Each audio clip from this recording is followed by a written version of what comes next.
नमस्कार दोस्तों, स्वागत है आपका रोजगार अवसर डेली में।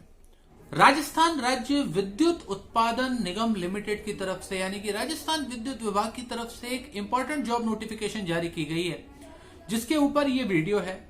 चूंकि इस नोटिफिकेशन के अंदर दो तीन कुछ बड़ी मूल बातें हैं जिनको कि देश भर के कैंडिडेट्स को समझना बड़ा जरूरी है, क्योंकि हो सकता है कि एक शुरुआत है against the diploma holder candidates, engineering diploma holder candidates.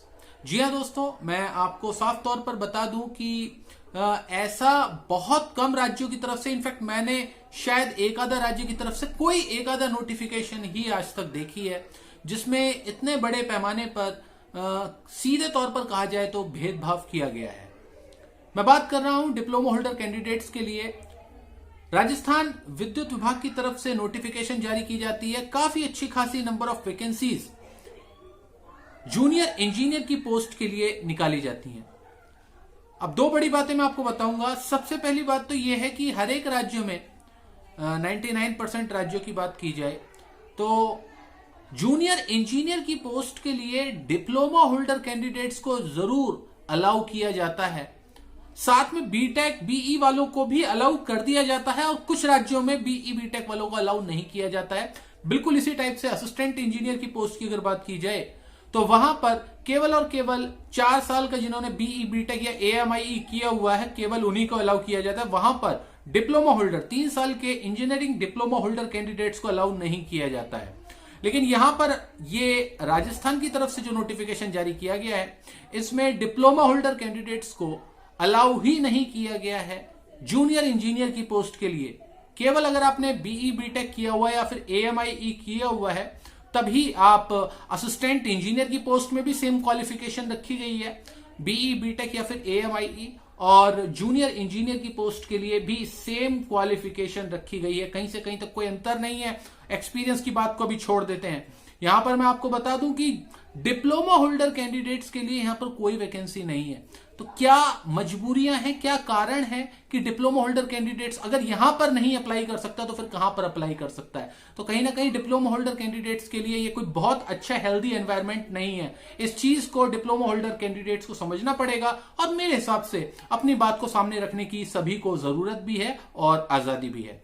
दूसरी सबसे जरूरी चीज, जो एप्लीकेशन फॉर्म की कॉस्ट रखी गई है इसमें, वो एप्लीकेशन फॉर्म कम किसी छोटे मोटे कोर्स की फीस ज्यादा लगती है। तकरीबन 1600 रुपए का अमाउंट रखा गया है।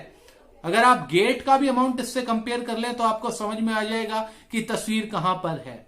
1600 रुपए का अमाउंट आपको देना है आप एप्लीकेशन फीस के तौर पर। ये एक स्टूडेंट के लिए वैकेंसी निकाली जा रही है जो फ्रेशर अभी है, उसके लिए 1600 रुपए का अमाउंट। इस वक्त जॉब का हाल कैसा है सबको पता है और कोविड-19 के बाद जो परिस्थितियां उत्पन्न हुई हैं वो किसी से छुपी हुई नहीं है। तो आप जान सकते हैं कि ये 1600 रुपए का अमाउंट कोई बहुत ज्यादा जस्टिफाइड अमाउंट नहीं है इस जॉब के लिए। इसको कम भी रखा जा सकता था ताकि ज्यादा से ज्यादा एप्लीकेशंस आए और छात्र काफी हद तक कंफर्टेबल रहे इसके लिए आवेदन करते समय। तो कहीं ना कहीं ये एक ऐसी कोशिश नजर आती है कि एक जोन, एक लॉबी के लिए आप दरवाजे बंद कर रहे हैं। आपको क्या लगता है दोस्तों? आप अपना शेयर जरूर करें हमसे अपने व्यूज। मैं दो मुख्य बातें आप सभी छात्रों से पूछना चाहूंगा।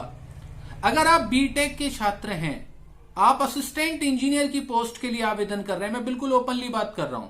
अगर आप बीटेक के छात्र हैं, आप असिस्टेंट इंजीनियर की पोस्ट के लिए अप्लाई कर रहे हैं, तो बड़ी सीधी सी बात है कि डिप्लोमा होल्डर कैंडिडेट को भी अगर वहां पर अलाउ किया जाता है तो थोड़ा कुछ अजीब लग सकता है। बिल्कुल इसी प्रकार से अगर जूनियर इंजीनियर की पोस्ट के लिए डिप्लोमा होल्डर कैंडिडेट्स के साथ बीई बीटेक कैंडिडेट्स को अलाउ किया जाता है तो भी थोड़ा डिप्लोमा होल्डर कैंडिडेट्स को अजीब लग सकता है।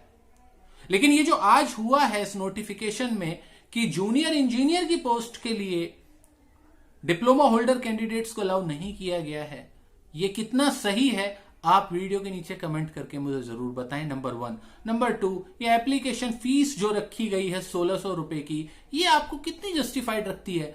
क्या एग्जाम कंडक्ट कराने के लिए प्रति छात्र इतना खर्चा आएगा सरकार के सामने जितना छात्र से लिया जा रहा है? 1600 रुपए का क्या वास्तव में खर्चा आएगा?